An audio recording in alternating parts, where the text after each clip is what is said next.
Nossas saudações a todos os irmãos que nos acompanham no estudo bíblico. Um abraço a todos,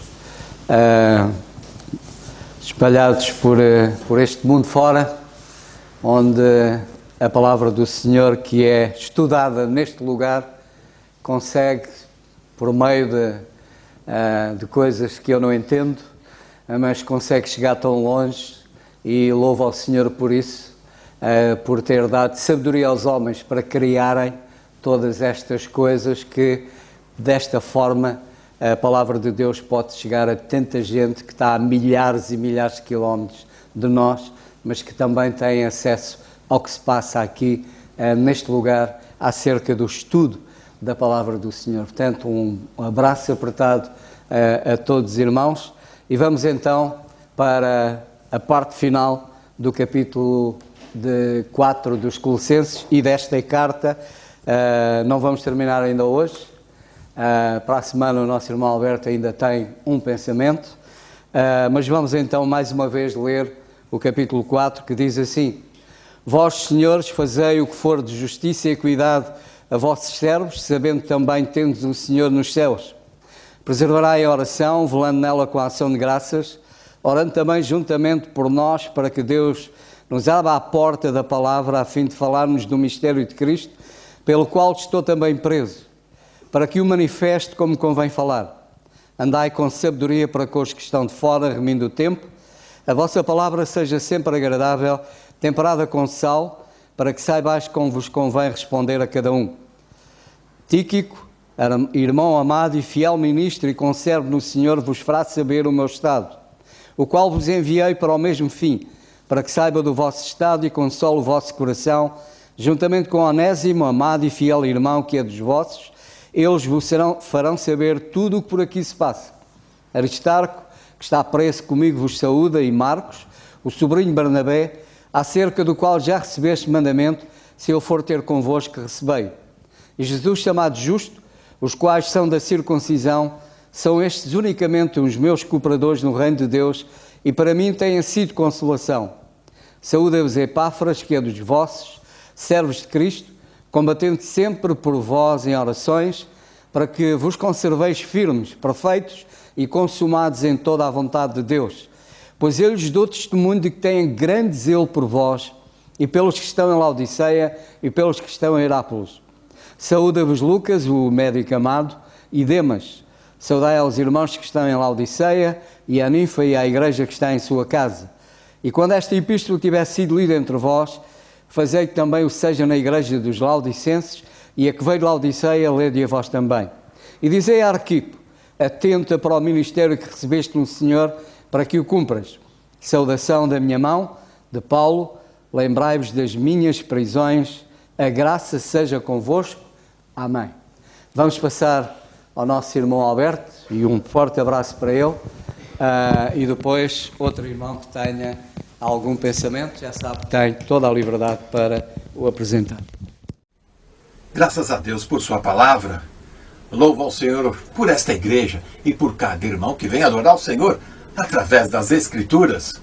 Colossenses 4, no verso 18, estamos quase acabando, mais um pouquinho. Saudação de minha mão, de Paulo, lembrai-vos das minhas prisões. A graça seja convosco. Amém. Muitas pessoas olham para este versículo, e outros que Paulo sempre manda uma saudação para a igreja, desejando a graça, e interpretam de um modo que nós precisamos agora conquistar esta graça. Nós precisamos trabalhar com esta graça. Precisamos cada vez mais labutar para não perder esta graça, para não cair da graça. Muitas pessoas ficam com medo de perder a fé, perder a salvação, porque encontram um versículo, uma outra passagem, que parece dizer isto.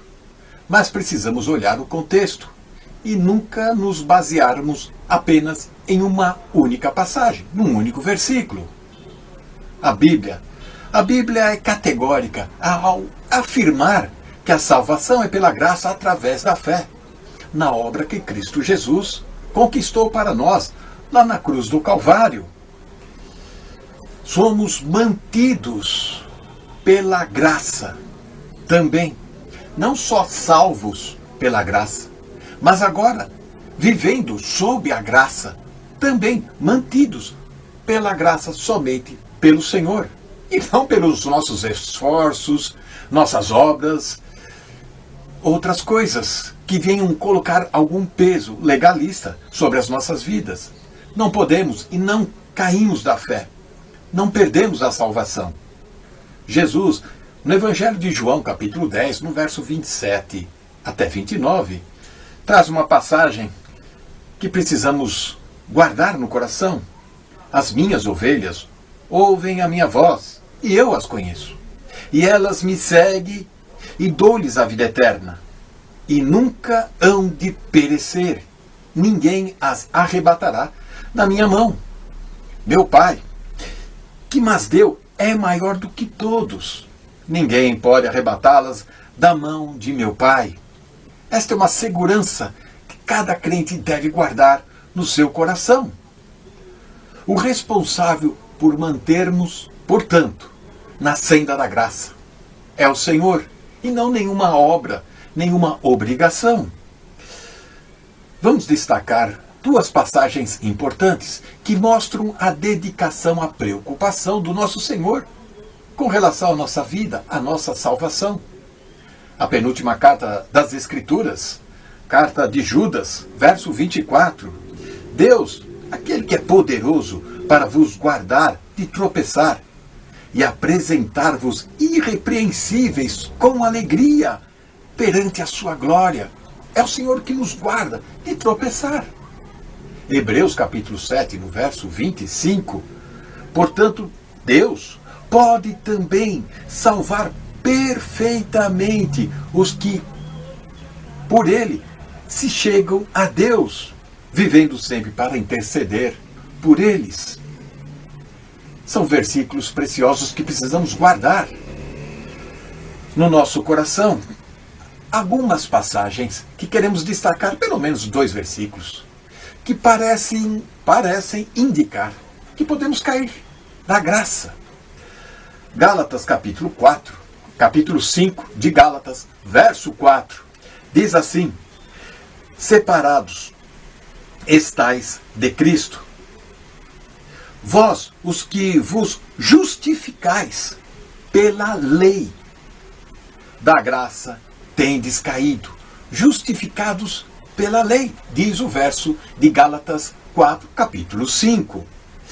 Paulo está falando dos que procuram se justificar através das obras da lei, e não da fé. Estes nem experimentaram a graça, nem creram em Cristo. E esta passagem de Gálatas capítulo 5 não está falando que de pecado, se alguém pecou, perdeu a salvação, caiu da graça. O contexto nem menciona pecado. E sim, pessoas que querem se justificar diante de Deus através das obras. E sabemos que obras e a graça são incompatíveis, não conseguem andar juntas. Paulo está falando de pessoas que professam apenas fé em Cristo, mas que ainda não estavam salvas por crerem em Cristo Jesus. É evidente que essas duas coisas, estas duas combinações, obra e graça, são incompatíveis. Agora quero destacar 1 Timóteo, capítulo 1, verso 19. Se fizeram naufrágios na fé. E também 1 Timóteo, capítulo 6, verso 19, ou verso 10, capítulo 6 de 1 Timóteo. Nessa cobiça, se desviaram da fé. Esta fé que aparece nesses 2 versos, 2 capítulos de 1 Timóteo, não é a fé salvadora lá da obra de Cristo na cruz, mas é a fé da conduta, do andar, do caminhar da vida do cristão. É uma fé, pois nós andamos por fé, conforme 2 Coríntios 5, verso 7. Ou mesmo 1 Tessalonicenses, capítulo 5, verso 8, a couraça da fé, a nossa conduta, a nossa postura, andando por fé. Não podemos confundir esta fé salvadora com a fé que muitas vezes é mencionada como o andar cristão ou um conjunto de doutrinas, quando assim, muitos versos, em sua maioria, precedido de um artigo, a fé, o conjunto de doutrinas. Um outro verso importante para destacarmos está em Hebreus capítulo 6, verso 4 até verso 6. Será que aqui podemos achar perdemos a fé? Perdemos a salvação? Caímos da graça? O texto de Hebreus diz, porque é impossível que os que já uma vez foram iluminados, provaram o dom celestial e se tornaram participantes do Espírito Santo e provaram boas palavras de Deus e as virtudes do século futuro. Esta passagem parece indicar que estes estiveram na fé e perderam. E depois segue o texto dizendo que então você precisa se arrepender de novo, Cristo precisa morrer novamente na cruz do Calvário por sua vida. Não. O texto nos ensina que há pessoas que têm o privilégio de caminhar com Cristo, de vivenciar as coisas da palavra de Deus, ter conhecimento. Um exemplo clássico e típico, Judas Iscariotes. Mateus 10, Lucas 10 mostra que este andou com Jesus, este ouviu os ensinos de Jesus e até operou milagres junto com os demais discípulos. Mas ele tinha outros interesses próprios, e jamais creu no Senhor Jesus, como o texto de Hebreus diz, de crer no Senhor Jesus. Que o Senhor nos ajude e derrame cada vez mais de sua graça sobre as nossas vidas. Amém.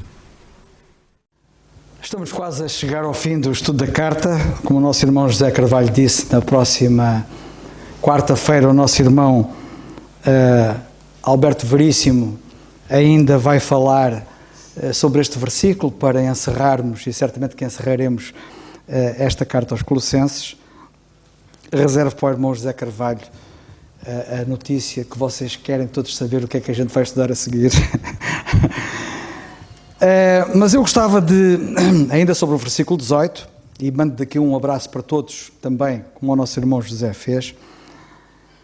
Lemos assim, mais uma vez: saudação do meu punho, de Paulo. Lembrai-vos das minhas prisões, a graça seja convosco. Amém. E eu agora quero destacar esta expressão, a graça seja convosco.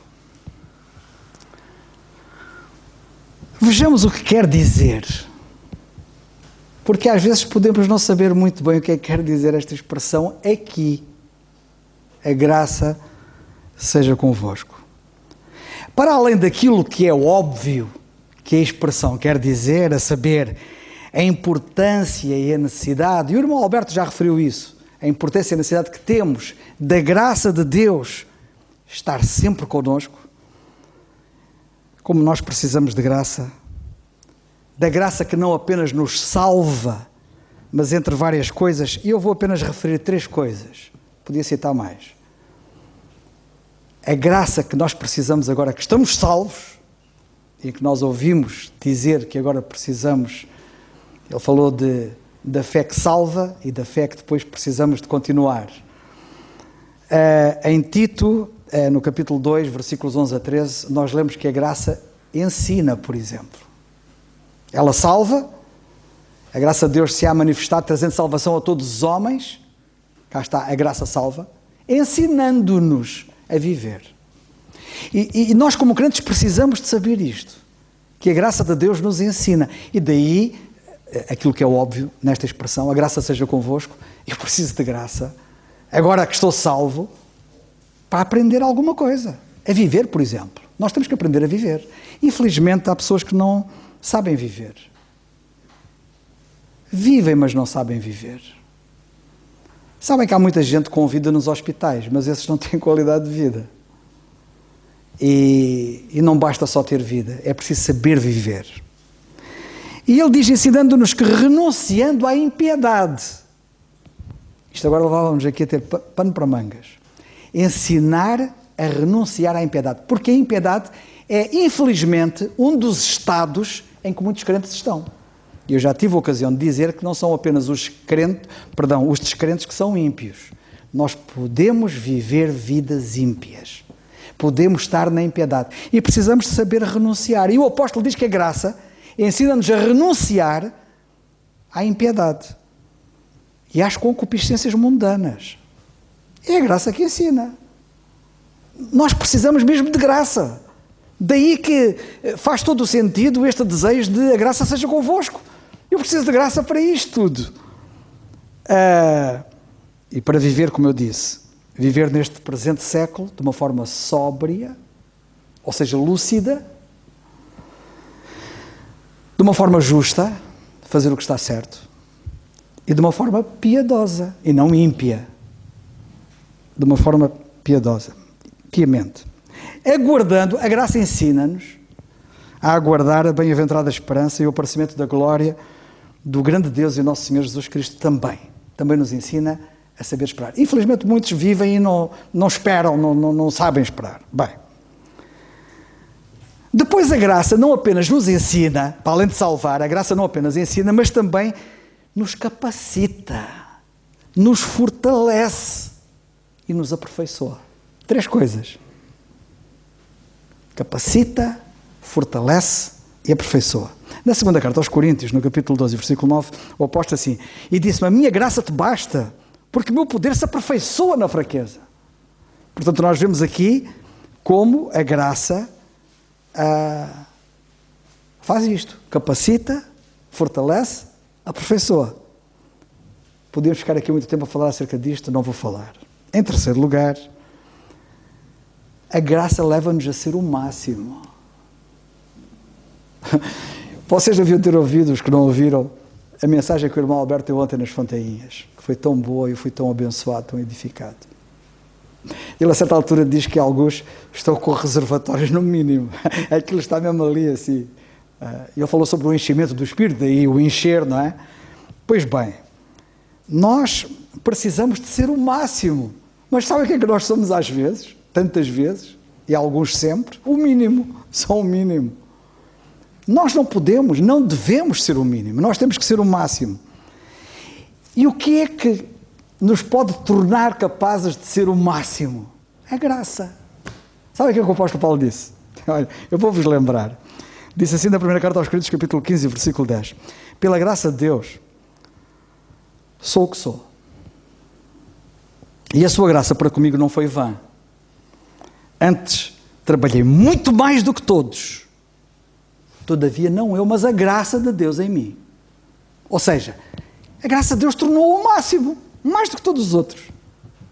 Quem é que fez isto? A graça. Ele não estava só a gloriar. Ele está a dizer, foi a graça. A graça, a mesma graça que está ao meu dispor, a mesma graça que Ele desejou para os crentes em Colossos, a mesma graça que Ele deseja para nós, a mesma graça que nos ensina, além de nos salvar, a mesma graça que nos pode tornar o máximo. É a graça que faz isto. Bem, mas para além daquilo que é óbvio, há aquilo que não é assim tão óbvio, e é sobre isso que eu vos quero dizer. O que é que aqui nesta passagem, mais do que isto, o apóstolo está a querer referir-se quando diz a graça de Deus seja convosco? Esta expressão quer dizer a autenticidade da sua carta como sendo sua. A expressão, a graça de Deus seja convosco, é a marca da autenticidade das cartas de Paulo. Todas as cartas de Paulo têm esta marca. E nós sabemos que elas são paulinas por causa desta marca. Portanto, mais do que um desejo, que é real, que é verdadeiro, está cá também, e que eu já referi, assim muito resumidamente, esta expressão significa a marca da autenticidade desta epístola, que é paulina, que é de Paulo. Segunda carta aos Tessalonicenses, capítulo 3, versículos 17 e 18, cito talvez apenas esta, peço-vos apenas para lerem na Bíblia com os vossos olhos estes versículos, porque os outros eu vou citar apenas e depois vocês podem ir lá confirmar, mas este quero que vejam logo à partida, porque este é que é o definidor disto que acabei de dizer. Quando Paulo escreve a carta aos Tessalonicenses, ele chega ao fim da carta, também no fim da carta, como na carta aos Colossenses, como em todas as cartas, é sempre no fim que está a marca da autenticidade da carta sendo dele. Ele diz assim no capítulo 3, versículos 17 e 18: saudação da minha própria mão, de mim, Paulo. Já viram que a linguagem é semelhante aos Colossenses? Da minha mão, do meu punho. Saudação da minha própria mão, de mim, Paulo, que é o sinal em todas as epístolas. E qual é o sinal? Em todas as epístolas. Assim escrevo. A graça do nosso Senhor Jesus Cristo seja com todos vós. Cá está o sinal, a marca. A graça do nosso Senhor Jesus Cristo seja com todos vós. Esta é a marca, este é o sinal da autenticidade das epístolas de Paulo. E nós vemos isto em todas elas.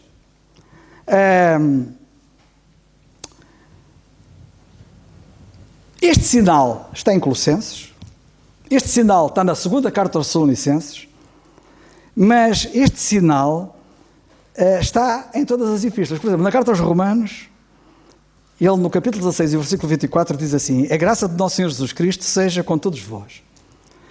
Na carta aos Coríntios, na primeira carta, ele termina no capítulo 16, versículos 21 a 23, dizendo: saudação da minha própria mão, de Paulo, a graça do Senhor Jesus Cristo seja convosco. Cá está outra vez o sinal.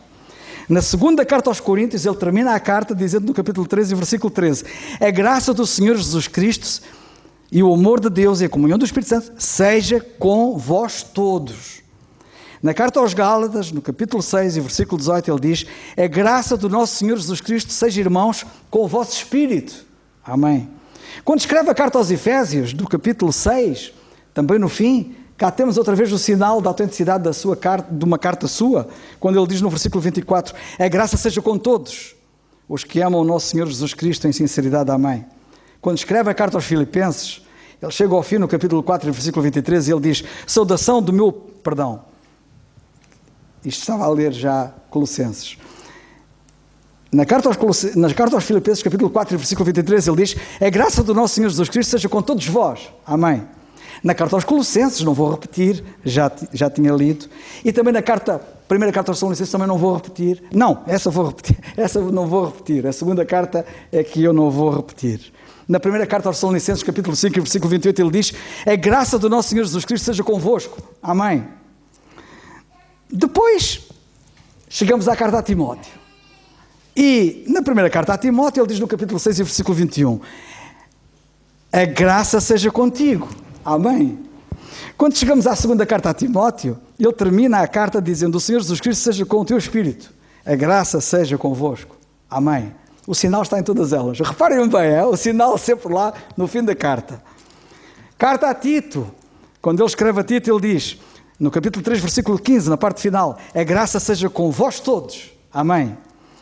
Quando escreve a Filémon, ele termina a carta a Filémon no versículo 25 dizendo assim: a graça do nosso Senhor Jesus Cristo seja com o vosso espírito. Amém. E agora surge aquilo que eu na semana passada tinha dito e que não ia. Eu na semana passada fiz referência e disse que hoje eu falaria sobre isso. E chegou o momento. Eu não vos vou provar que foi Paulo que escreveu a carta aos Hebreus, mas quero-vos dizer que este sinal está na carta aos Hebreus, só para vocês saberem. Quando ele escreve aos Hebreus, no capítulo 13, versículo 25, ele diz: a graça seja com todos vós, na parte final. Amém. O sinal está lá. Agora tirem as conclusões que quiserem tirar. Evidentemente eu não vou aqui provar, também não interessa. Como eu disse na semana passada, a glória daquela carta é do Senhor Jesus Cristo. E Paulo quer ficar na penumbra. Mas o sinal da marca dele está lá e temos várias evidências. Esta é uma delas e é muito forte. Para finalizar, e não menos importante, quero dizer-vos o seguinte: temos que ser práticos, não é? A graça caracterizava Paulo. A graça caracterizava as epístolas de Paulo. A graça caracterizou a vida de Paulo. Paulo era o que era pela graça, como eu disse. E que graça se manifestou na vida dele. E a pergunta que eu faço é: o que é que me caracteriza a mim? O que é que vos caracteriza a vós? Será a graça? Somos homens e mulheres de graça. Sabem, quando Paulo escreveu a carta aos Efésios, no capítulo 4, versículo 29, ele disse isto. É motivo para nós refletirmos. Não saia da vossa boca nenhuma palavra torpe, mas só a que for boa para promover a edificação, para que dê graça aos que a ouvem. Nós devemos ser homens e mulheres de tal graça que tenhamos graça para dar aos outros. Que versículo, que pensamento profundo. Que Deus nos ajude. Deus, acho que nós temos de facto muitas razões para agradecermos ao Senhor por aquilo que Ele nos tem dado, pela sabedoria que nos tem dado e, acima de tudo, a sabedoria que tem dado particularmente a alguns irmãos para nos explicarem a palavra de Deus com toda a clareza. E, portanto, é motivo para louvarmos o Senhor e damos graças a Deus por este tempo que nós podemos passar ocupados com a palavra de Deus. Mas permita ao Senhor que não seja apenas este tempo, mas que todos nós diariamente procuremos passar tempo ocupados com a palavra de Deus. Porque nós já começámos o estudo da carta aos Colossenses há 6 anos. Possivelmente a grande maioria das coisas já não nos lembramos. Por isso precisamos diariamente de estudar a palavra, estarmos ocupados com ela, para avivarmos de facto a memória, para criarmos raízes, estarmos convictos, termos convicções. Lembram-se como é que o diabo no Éden tentou Eva? Foi com uma pergunta. Foi assim que Deus disse, e a resposta dela revela que não sabia. Não sabia. E quantas vezes nós somos confrontados com perguntas, e quem nos faz a pergunta pode estar com determinadas intenções. E a nossa resposta, a nossa reação revela a nossa ou segurança ou insegurança nas nossas convicções. Quando o diabo ouviu a resposta dela, ele deve ter dito: esta já está nas minhas mãos. Que o Senhor nos ajude, quando nos perguntarem, saibamos responder com convicção. Tenhamos convicções, porque se respondemos com hesitações, com dúvidas, então certamente o ouvinte, e se estiver com a intenção de tentar pôr em causa a nossa fé, ele pode conseguir pôr em causa a nossa fé. Mas se nós tivermos convicções, se respondermos convicções, não deixamos dúvidas a ninguém, e certamente quem nos ouve também verá credibilidade nas nossas respostas. Agora, para atingirmos isso, não basta apenas estarmos no estudo bíblico. Temos que nos ocupar todos os dias no estudo da palavra de Deus. Mas graças a Deus pelo estudo bíblico, por tudo aquilo que nós aprendemos aqui. E permita ao Senhor que aquilo que aprendemos aqui não saia, entre por um lado e saia por outro, mas que de facto possa criar em nós convicções, firmar-nos na nossa fé, para podermos ajudar aqueles que precisam de conhecer com clareza também a palavra de Deus.